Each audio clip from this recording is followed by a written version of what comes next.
Je m'appelle Matteo Del Valle, et voici Realidad Prohibida. Nous sommes sur le point d'entrer dans un cauchemar quotidien.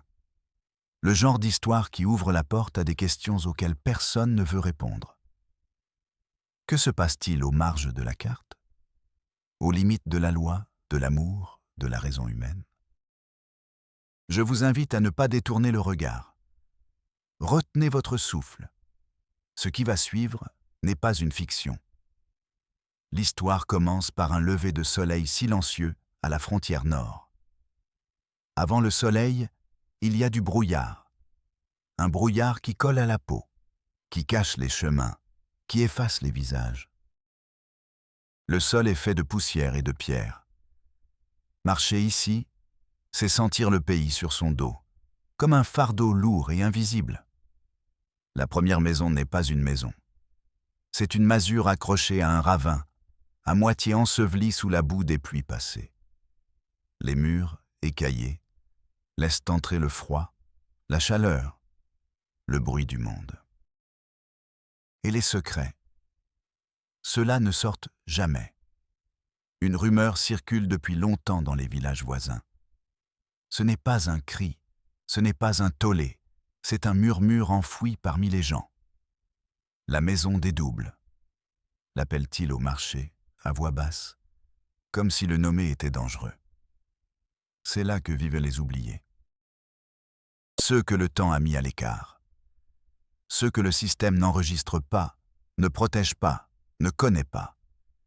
Personne dans le village n'a franchi cette porte depuis des années.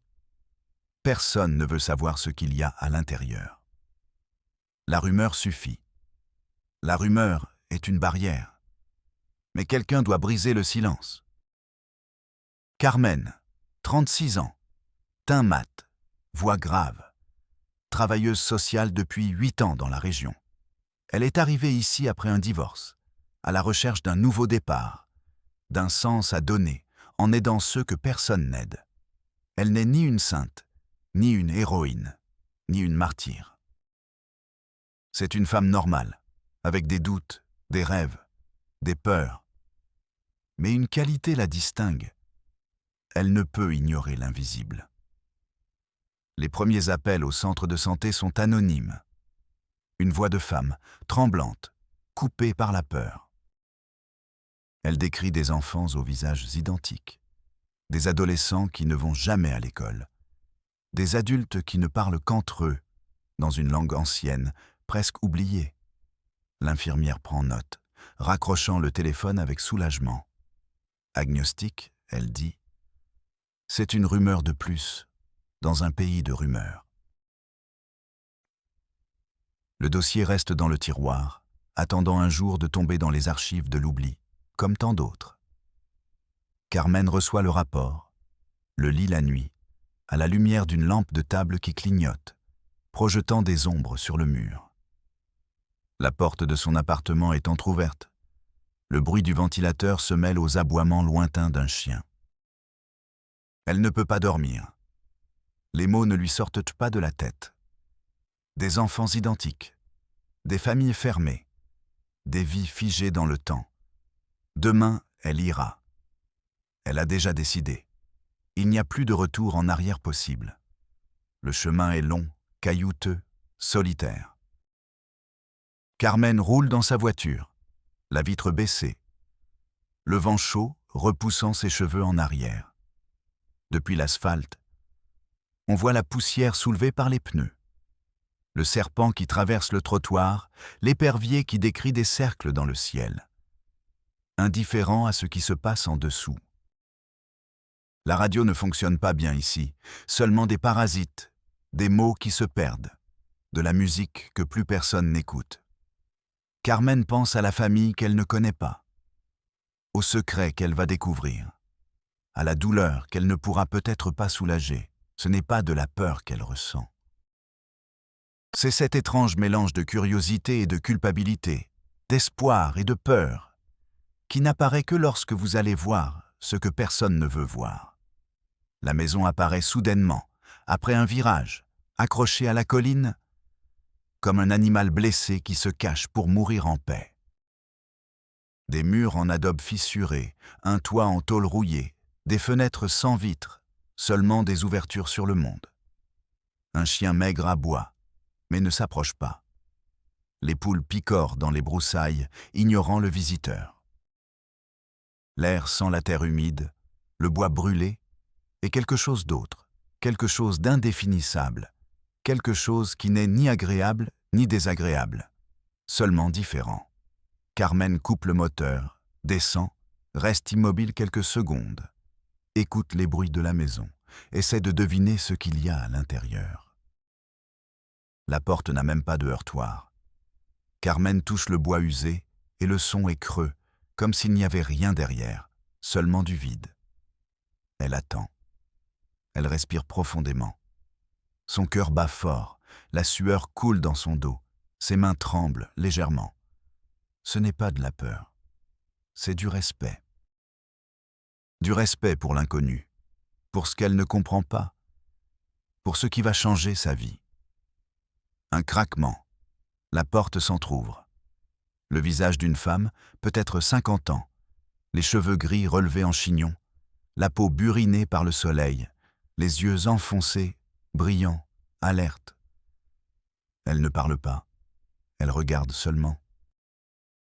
Carmen essaie de sourire, tend lentement la main, offre un pain, un sachet de sucre, 2 cahiers.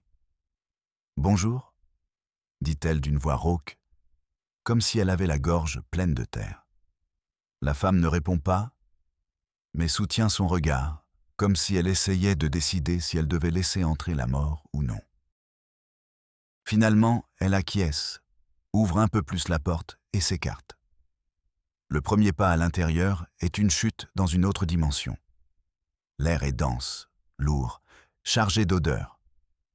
Viande séchée, sueur, lait caillé, fumée, quelque chose de sucré, quelque chose de pourri, tout mélangé. Carmen essaie de ne pas tousser, de ne pas faire de bruit, de ne pas briser le charme. Le sol est en terre battue, presque frais, récemment arrosé. Il n'y a ni tapis, ni meubles, seulement des bancs en bois, une vieille table, un poêle à bois, un miroir embué suspendu à une corde. Sur les murs, des dessins d'enfants, des chiffres griffonnés, des croix modestes, des photos décolorées de visages qui n'existent plus. La femme ferme la porte. Le coup est sec, définitif. Carmen et elle sont seules, pour l'instant.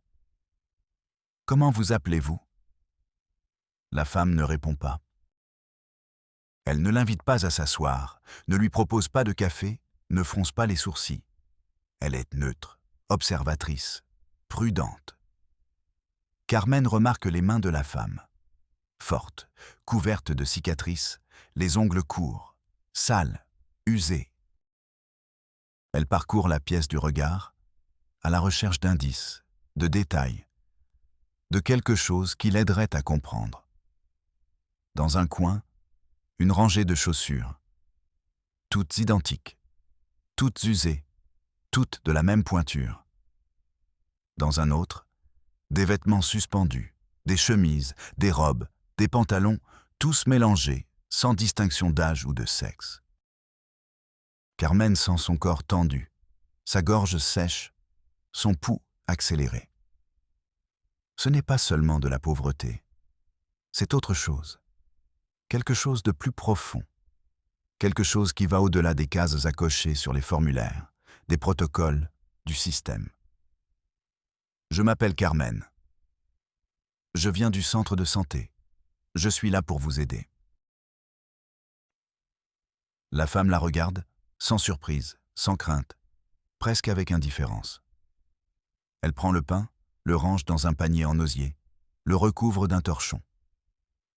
« C'est bien d'aider », murmure-t-elle, presque pour elle-même. Sa voix est rauque, sans emphase, sans mélodie, ni reconnaissante, ni hostile, juste réelle. Carmen tente une autre question. Mais la femme lève la main, indiquant la porte. « Pas aujourd'hui.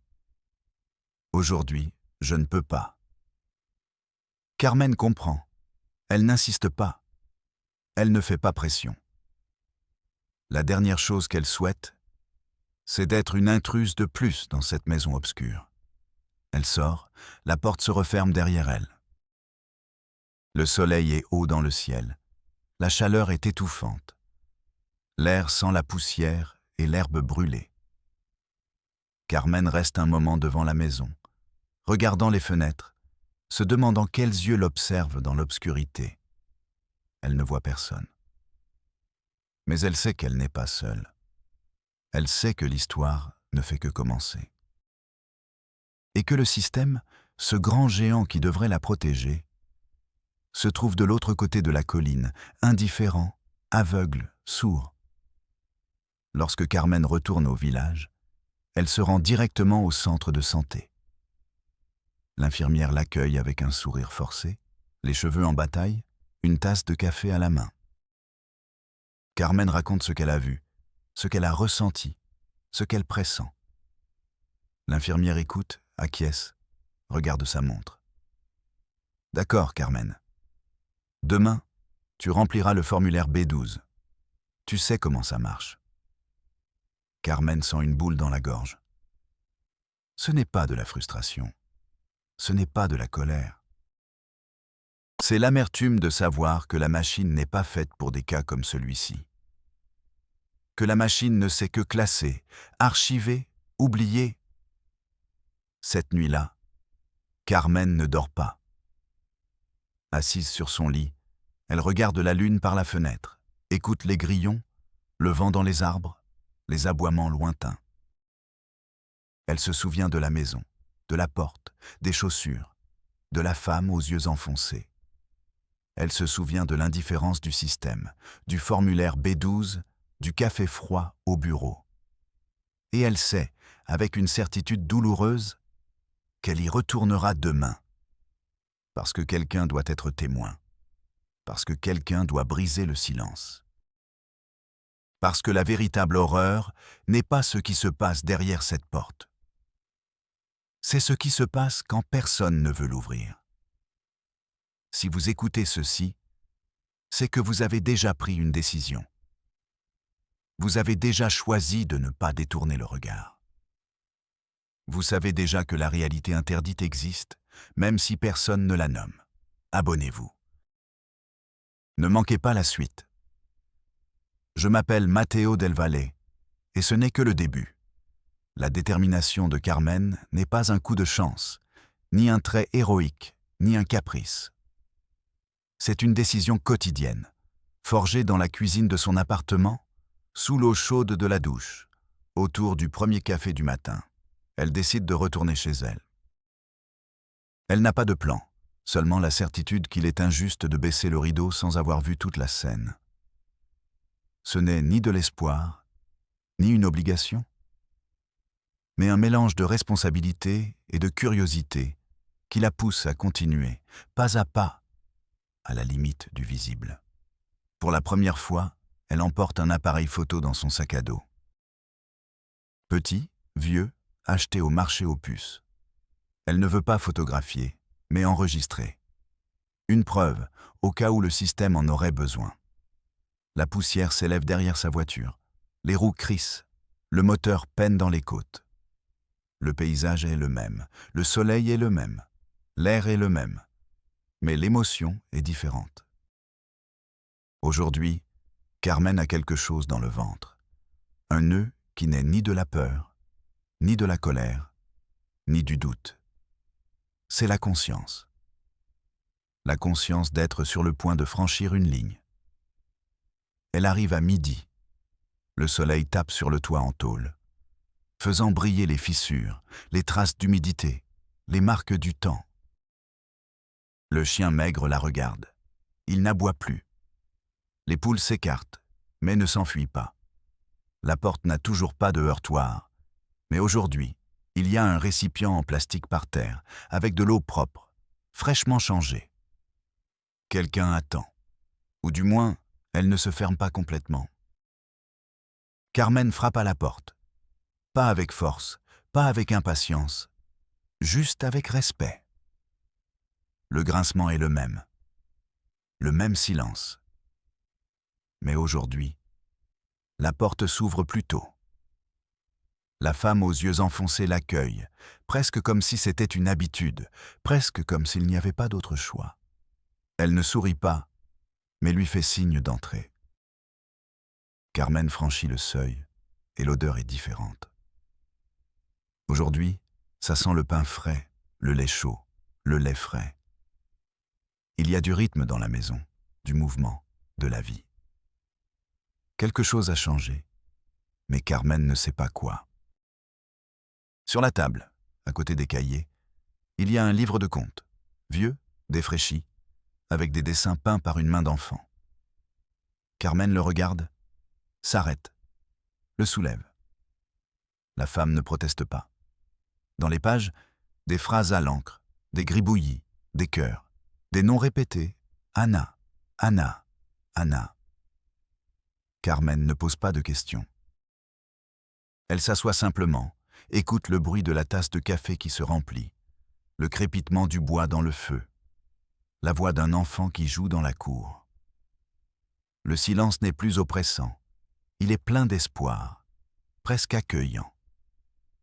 La femme parle lentement, comme si chaque mot pesait une tonne.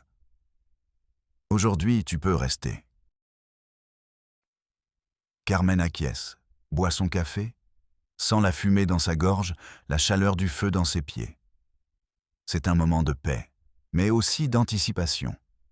Toutes deux savent que ce n'est pas normal, que ce n'est pas ce que dicte le protocole. Mais le protocole n'est jamais arrivé jusqu'ici. Un enfant entre, regarde Carmen, se cache derrière la jupe de la femme.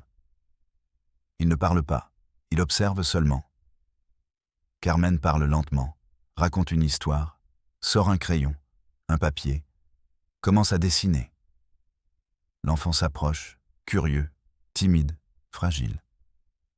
Carmen sent la peau du petit dans sa main, sèche, chaude, vivante. Son cœur bat plus fort, son souffle se coupe un instant. Ce contact est un miracle, mais aussi une question. Qu'y a-t-il d'autre ici? Que ne savons-nous pas d'autre? Une fois que l'enfant s'est endormi, la femme parle. Elle raconte, par bribes, en phrases courtes, sans fioriture, l'histoire de la maison. L'arrivée du grand-père, la fuite de la famille devant la guerre, la mort des chemins, la construction de la cabane, les naissances, les maladies, les pertes. Rien de tout cela ne figure dans les archives. Rien de tout cela n'a de format. Le système n'a jamais enregistré une migration, une naissance, un décès. Ce sont des fantômes sur Terre. Des êtres sans papier, sans passé, sans avenir. Carmen écoute, sans interrompre, sans juger.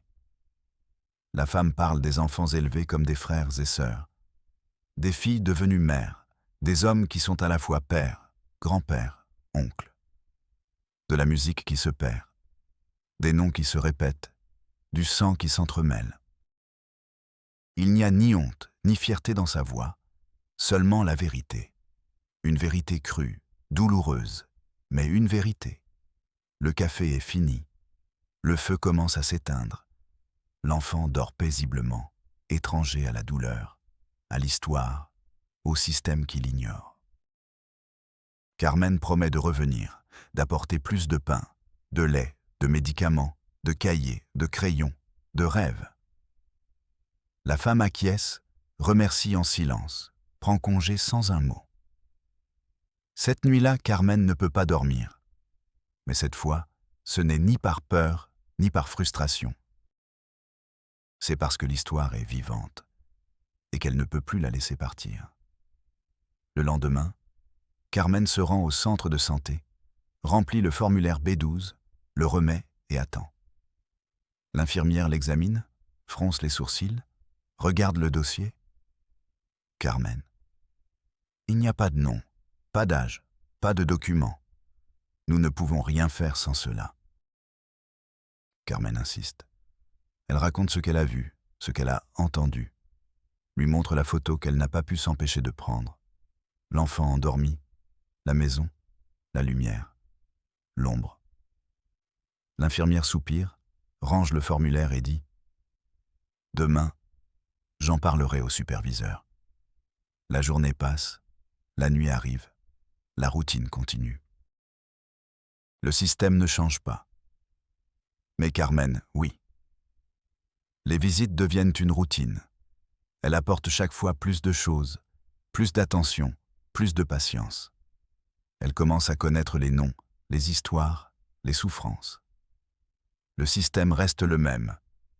Mais dans la maison, quelque chose bouge. L'enfant commence à parler, à rire, à dessiner. La vieille femme raconte davantage, par bribes, par fragments, sans forcer, sans exiger. Il y a des rires, des larmes, des silences partagés. Carmen n'est plus une étrangère. Elle est une présence. Quelqu'un qui brise l'isolement, le silence, la routine. Un jour, la femme âgée lui remet une lettre. Papier froissé, écriture tremblante, mots simples, vérité brutale. La lettre raconte la peur, la peine, la culpabilité, l'espoir, le désespoir, l'amour. Carmen la lit, la garde, la porte dans son cœur. Elle sait que le système ne l'acceptera pas comme preuve. Mais elle ne cherche plus de preuves pour le système. Elle cherche la justice pour la mémoire, pour l'histoire, pour l'enfant endormi dans la cuisine. Carmen retourne au bureau, insiste, raconte, montre, explique. Le superviseur l'écoute, la regarde et dit « Carmen, c'est une affaire sociale. Nous avons besoin d'une plainte, de preuves, de noms. Sans cela, nous ne pouvons rien faire. » Carmen sort, marche sous la pluie, sent l'eau sur sa peau, le froid dans ses os, la réalité dans sa conscience. Le système ne sauvera personne. Mais elle, peut-être, pourra sauver une histoire. Et ainsi, jour après jour, Carmen devient la mémoire de l'invisible. Elle enregistre, écrit, dessine, prend des photos, conserve des lettres, accumule des détails. Non pas pour le système, mais pour la vérité. Car la véritable horreur n'est pas la maison à la frontière, ni la famille qui s'y trouve. C'est l'oubli, l'indifférence, la lâcheté de ne pas vouloir regarder. Carmen regarde. Et cela, rien que cela, est déjà une victoire. Un été, la chaleur est insupportable. Les mouches pullulent dans la cuisine, le corps de Carmen est baigné de sueur. Son cœur bat fort, rapidement, comme s'il savait que cette journée serait différente. Elle arrive tôt, comme toujours, avec un sac de pain, des médicaments, des cahiers neufs. Mais la porte ne s'ouvre pas comme d'habitude. Aujourd'hui, elle est entr'ouverte, un trou noir, une peur ancienne flottant dans l'air. Carmen entre lentement, sentant le sol sous ses pieds, l'odeur de fumée mêlée à quelque chose d'acide, de métallique, de sucré.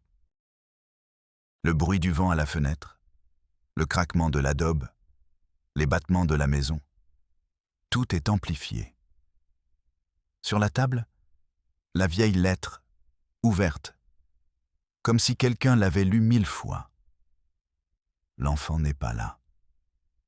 La vieille femme non plus. Seulement des ombres. Le silence, une sensation d'attente ancienne, de quelque chose qui est sur le point de se briser. Carmen respire profondément. Elle appelle. Personne ne répond. Chaque pas est une trahison de la confiance, mais elle ne peut pas faire demi-tour. Le couloir est froid, sombre, comme le fond d'une grotte. La porte au fond est fermée, mais le son arrive. Gémissements, sanglots, chuchotements. Carmen s'approche, le cœur tremblant, les mains glacées, la gorge sèche. Elle pousse la porte, lentement, comme si le temps s'était arrêté. La pièce est petite, sans fenêtre, avec seulement une bougie allumée, de la fumée au plafond, de l'ombre dans les coins. Il y a beaucoup de dossiers en attente. Il me demande ça d'avoir de la patience.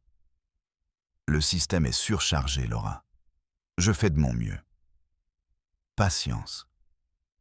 Ce mot résonna comme une gifle. Comment demander d'attendre quand on sait qu'une petite fille subit chaque jour, chaque nuit, des souffrances indicibles? Peu à peu, Laura s'est effondrée. L'homme la regarde, non pas avec luxure ni avec haine, mais avec une résignation ancienne, comme s'il s'agissait d'un devoir, d'une obligation, d'une routine. Carmen s'arrête, elle ne peut plus respirer, elle ne peut plus penser. La chaleur se transforme en froid, le souffle se coupe, le monde tourne. Personne ne dit rien. L'homme regarde Carmen. Il n'est pas effrayé, il n'est pas en colère.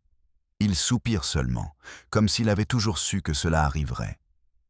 La jeune femme tourne la tête, regarde Carmen, les yeux remplis de larmes.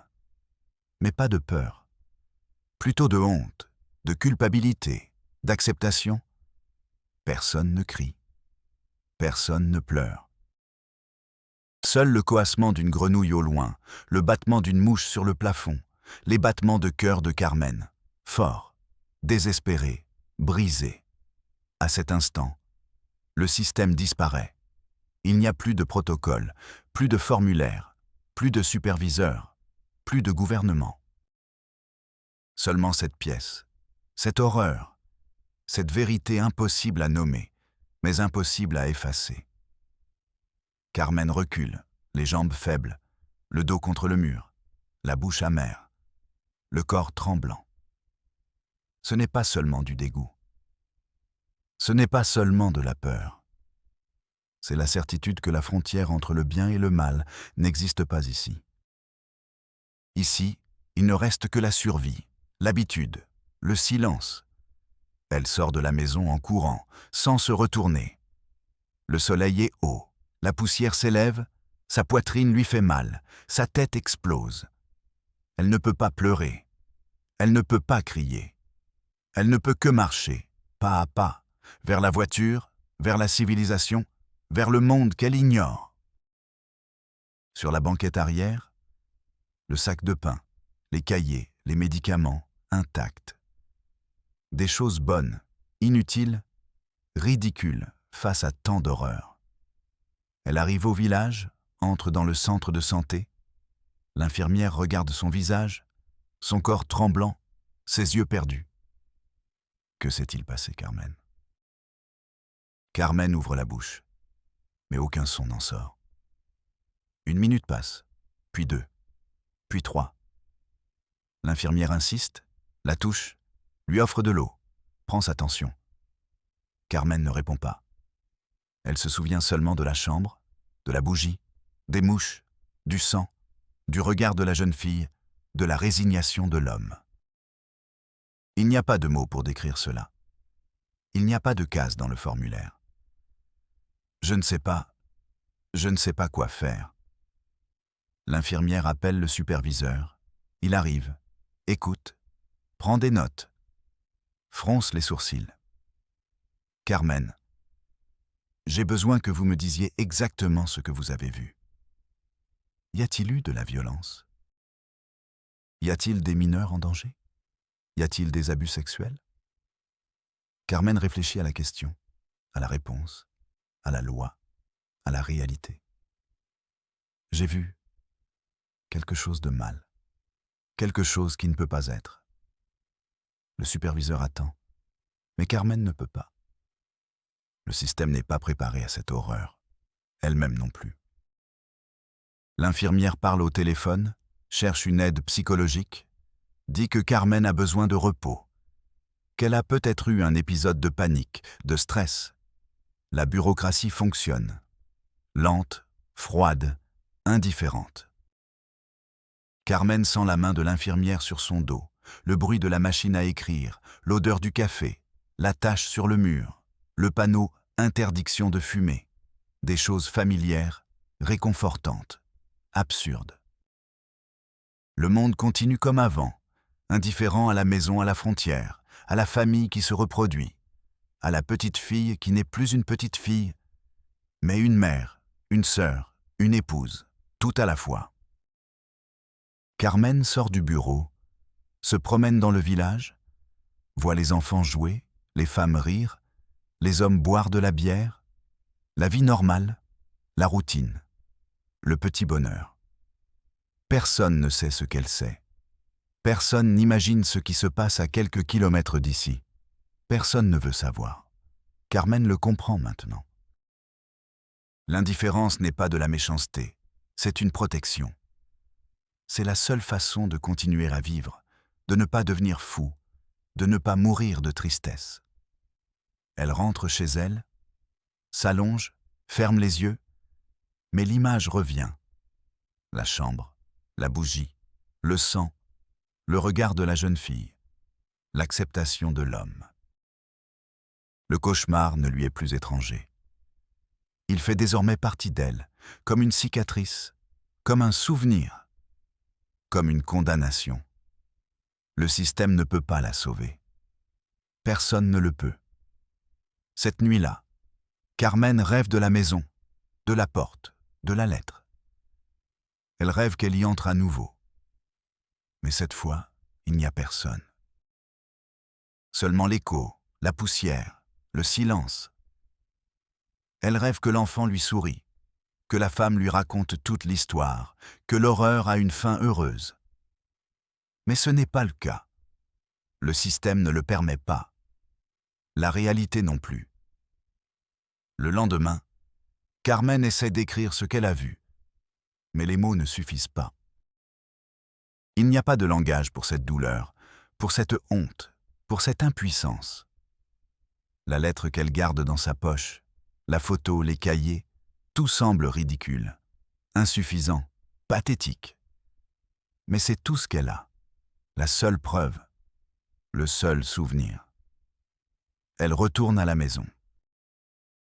Elle n'entre pas, elle attend dehors, sous le soleil, sentant la chaleur sur sa peau, le vent dans ses cheveux, la poussière sur ses chaussures. La porte ne s'ouvre pas. Personne ne sort. Tout reste pareil, comme si rien ne s'était passé. Comme si l'horreur faisait partie du paysage.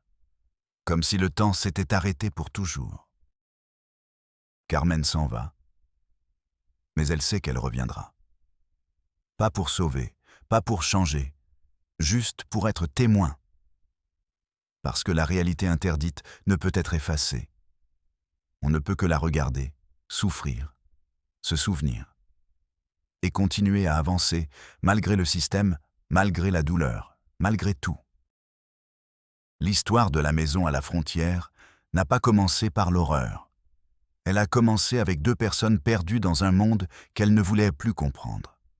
José et Lydia sont arrivés au hameau un après-midi d'été, la poussière aux bottes, la faim au ventre, la peur dans le regard. Ce n'étaient ni des criminels, ni des héros, ni des méchants. C'étaient des gens simples, des paysans, des travailleurs de la terre, fuyant une violence ancienne, un pays brisé, une famille détruite. José avait les mains calleuses, le dos voûté à force de porter des charges lourdes, la voix calme, presque inaudible. Lydia avait des cheveux noirs et épais, la peau mate, de grands yeux effrayés, comme ceux d'un animal dans la nuit. Ils sont arrivés à pied, sans papier, sans passé. Le village les a acceptés car personne ne refusait une main supplémentaire pour les récoltes, une paire de bras pour le travail. Ils ont construit une petite maison en adobe, avec un toit en tôle, un sol en terre battue, des fenêtres sans vitres et une porte sans serrure. Il n'y avait pas grand-chose, mais c'était à eux. Les premières nuits, ils dormaient ensemble, enlacés, écoutant les hurlements des coyotes, le vent sur le toit, les tremblements de la terre. La peur les empêchait de dormir, mais la fatigue les emportait. Le premier hiver fut cruel. Le froid s'engouffrait par les fissures, l'eau gelait dans le seau, la nourriture se faisait rare. José partait chasser. Lydia cultivait ce qu'elle pouvait. Tous deux apprirent à vivre avec la faim comme compagne quotidienne. Le village les aidait, mais le village les oubliait aussi. La petite maison était loin, presque hors de la carte, à la limite du monde connu. Les visites se faisaient rares. Les voix, rares. L'isolement, une routine. Le premier enfant est né au printemps. Il n'y avait pas de médecin, pas d'enregistrement, pas de fête. Seulement les pleurs d'un bébé, la chaleur de la mère, le silence du père. Ils l'ont appelé Manuel. Il grandit dans la cour, parmi les poules et les chiens, sous le même soleil, dans la même poussière, selon la même routine. Il n'allait pas à l'école. Il n'avait pas d'amis. Il ne connaissait pas d'autre monde que ce bout de terre, cette petite maison, cette famille. Manuel grandit fort, silencieux, observateur. Il a appris à lire avec un vieux livre de contes, à écrire avec du charbon sur le mur, à additionner avec des cailloux sur le sol. Il n'était ni heureux, ni malheureux, ni... Il était simplement ce que le destin lui avait donné. À 16 ans, il a découvert le désir. Il n'y avait personne d'autre. Seulement sa mère, sa sœur, la routine, l'ennui, l'habitude. La première fois, c'était un accident. La deuxième fois, ce fut un choix. La troisième fois, une routine. Lydia le savait, mais elle n'a rien dit.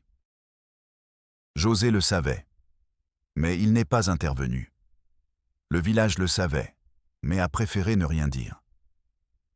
La frontière n'était pas seulement physique. Elle était mentale, émotionnelle, génétique. Le temps a passé. Les enfants sont nés. Les lignes se sont effacées. Les mots pour nommer les liens se sont perdus. Manuel est devenu père, grand-père, oncle, tout à la fois. Les générations se sont succédées, chacune plus isolée, plus enfermée, plus prisonnière du réseau invisible du sang. Les maladies sont apparues, les défauts génétiques, les problèmes mentaux, les déformations physiques. La médecine n'est pas venue. Le gouvernement n'est pas venu. L'aide n'est pas venue. Seulement la routine, le silence, l'acceptation.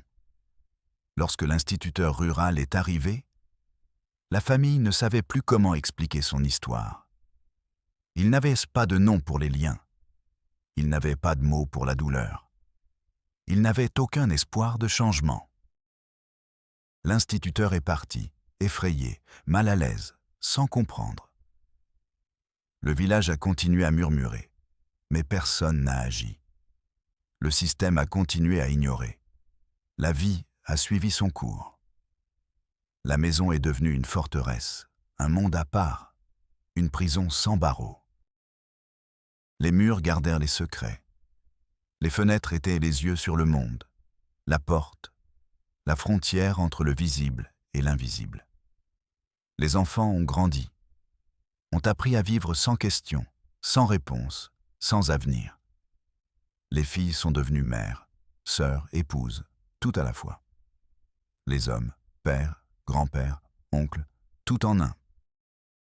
Les frontières ont disparu. La réalité s'est déformée. La coutume est devenue loi. Lorsque Carmen est arrivée, la famille ne savait plus comment s'expliquer. Il n'y avait ni fierté, ni honte, ni culpabilité. Seulement l'acceptation de l'inévitable. La résignation de ceux qui savent qu'il n'y a pas d'issue. La routine de ceux qui n'imaginent plus d'autre vie. L'horreur n'était pas l'acte, mais l'habitude. Ce n'était pas la culpabilité, mais l'indifférence.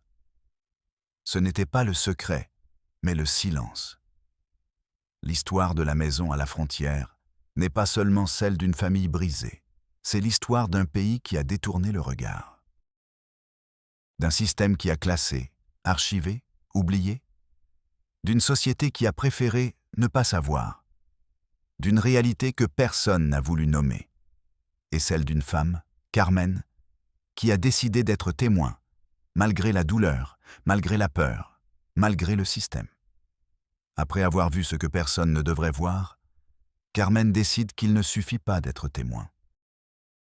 Il faut agir.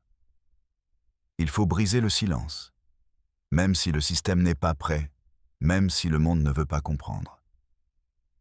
Elle arrive au centre de santé, le visage pâle, les mains moites, la voix tremblante.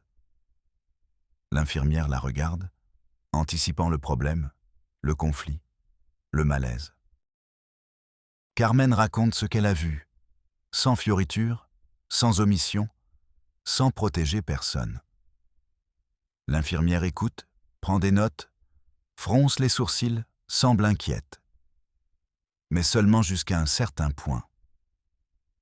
Carmen, c'est très grave. Je vais appeler le superviseur. Le superviseur arrive, en costume sombre, cravate lâche, odeur de cigarette, regard fatigué. Il écoute, demande des détails, écrit dans un carnet, semble intéressé. Mais lorsque Carmen mentionne l'absence de documents, l'absence de plainte, l'indifférence de la famille, son intérêt s'évanouit. Le superviseur ferme son carnet, soupire, regarde sa montre. Sans plainte officielle, sans preuve matérielle, sans violence avérée, nous ne pouvons pas faire grand-chose. Vous devriez vous adresser aux services sociaux. Mais eux aussi exigent une plainte.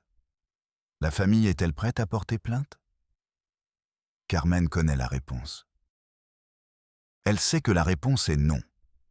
Elle sait que le système est conçu pour les cas évidents, pour les victimes qui crient, pour les coupables qui s'enfuient.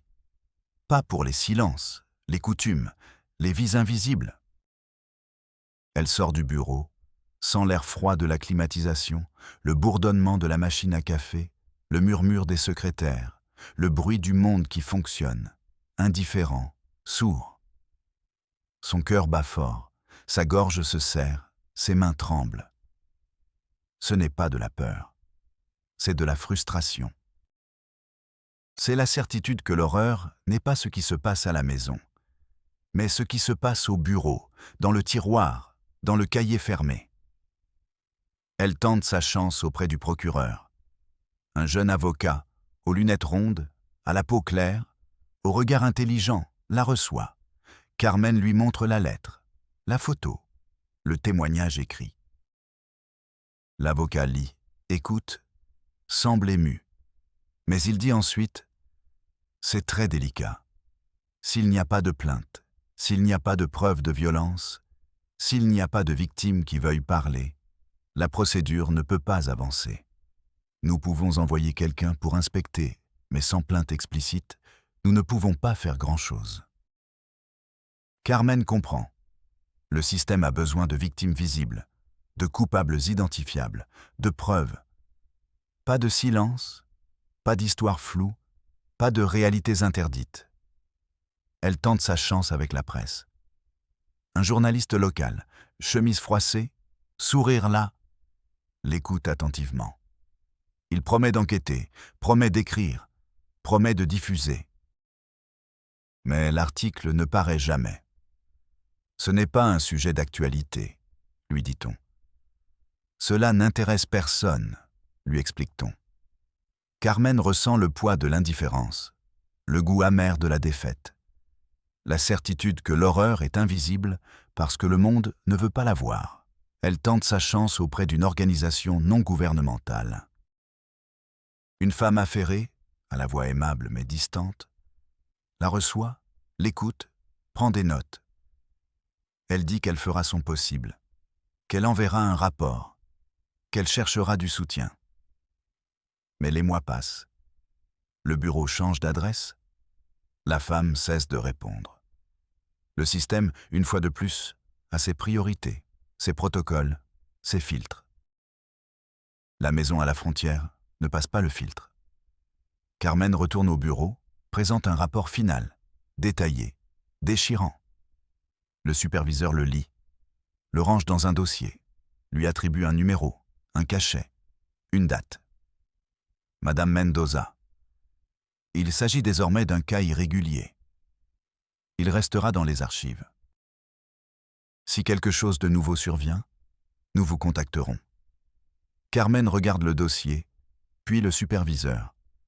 Leurs regards ne se croisent pas. Le système a fait son travail. La réalité reste inchangée. En sortant, Carmen ressent le poids de la lumière du soleil, le bruit de la rue, l'odeur de la nourriture, la vie des autres, indifférente, étrangère, lointaine. Elle sent la lettre dans sa poche, la photo, le souvenir de la maison, de la famille, de la jeune fille, de l'enfant, de la vieille femme, vieille. Elle ressent l'échec, la culpabilité, l'impuissance. Mais elle ressent aussi autre chose. La détermination de ne pas oublier, de ne pas laisser le système effacer ce qu'elle a vu, ce qu'elle a ressenti, ce qu'elle sait. La nuit, Carmen s'assoit sur son lit, regarde la lune, écoute le vent, sent le bruit du monde qui fonctionne, indifférent, sourd. Elle ouvre la lettre, relit les mots, regarde la photo, se souvient des sons, des odeurs, des regards. L'horreur n'est pas seulement ce qui s'est passé dans la maison. L'horreur, c'est que personne n'a rien fait. L'horreur, c'est que le système a parfaitement fonctionné, mais que la justice n'est jamais arrivée.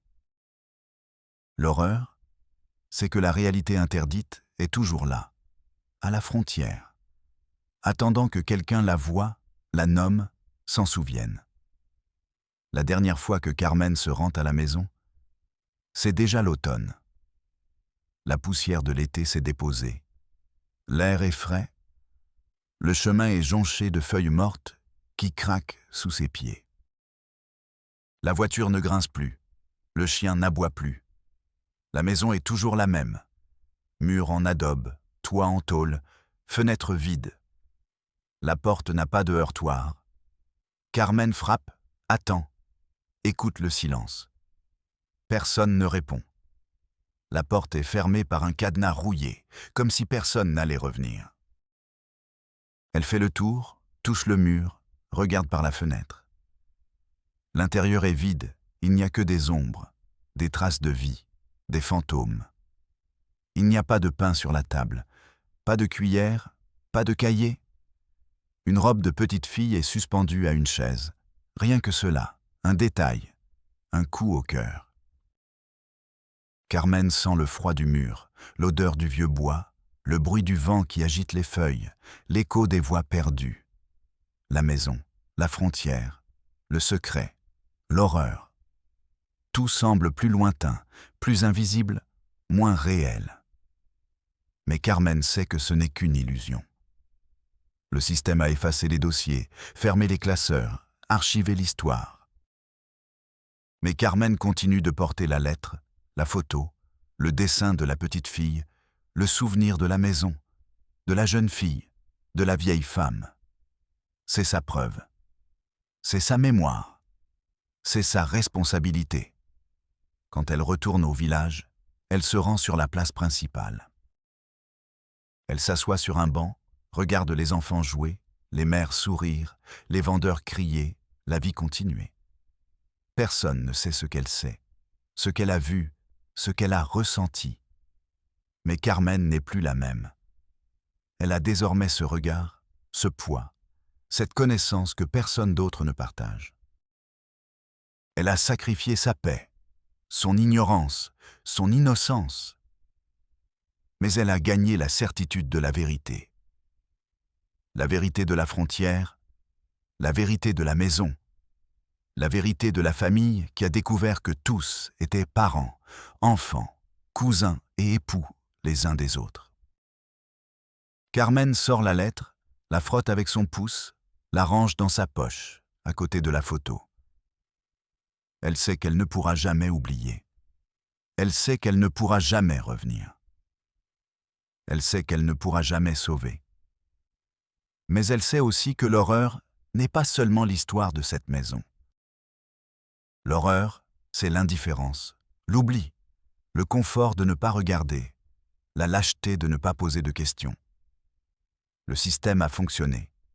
La société a continué. La maison est restée vide.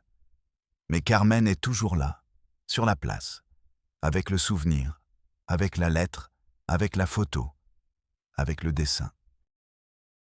Sans haine, sans vengeance, sans espoir, mais avec une vocation.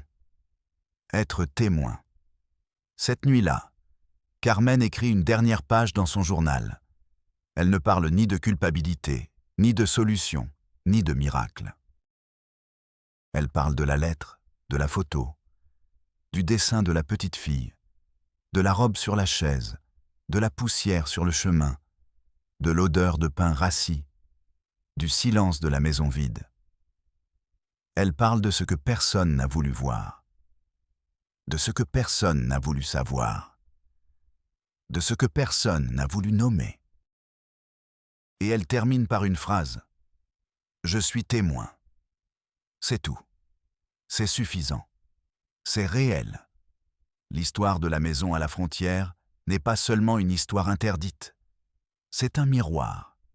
Un miroir pour le pays, pour le système, pour la société. Un miroir qui montre ce que nous sommes capables d'ignorer, de laisser passer, d'archiver, d'oublier. Un miroir dans lequel l'humanité se voit, mais ne se reconnaît pas. Un miroir que Carmen a volontairement décidé de briser, en regardant droit devant elle, en souffrant la vérité, en acceptant la responsabilité. C'est pourquoi cette histoire ne se termine pas par une conclusion, ni par une leçon, ni par un espoir. Elle se termine par un souvenir. La robe sur la chaise, la lettre dans la poche, le dessin de la petite fille, la poussière sur le chemin, le silence, la vérité. Je suis Matteo Del Valle et rendez-vous dans la prochaine Réalité interdite. Parce que la vie n'est pas seulement faite de ce que nous voyons, mais aussi de ce que nous décidons de regarder. Parce que la frontière n'est pas seulement un lieu, mais aussi une décision. Parce que l'horreur n'est pas seulement l'acte, mais aussi l'indifférence. Abonnez-vous, ne manquez pas ce que personne n'ose raconter.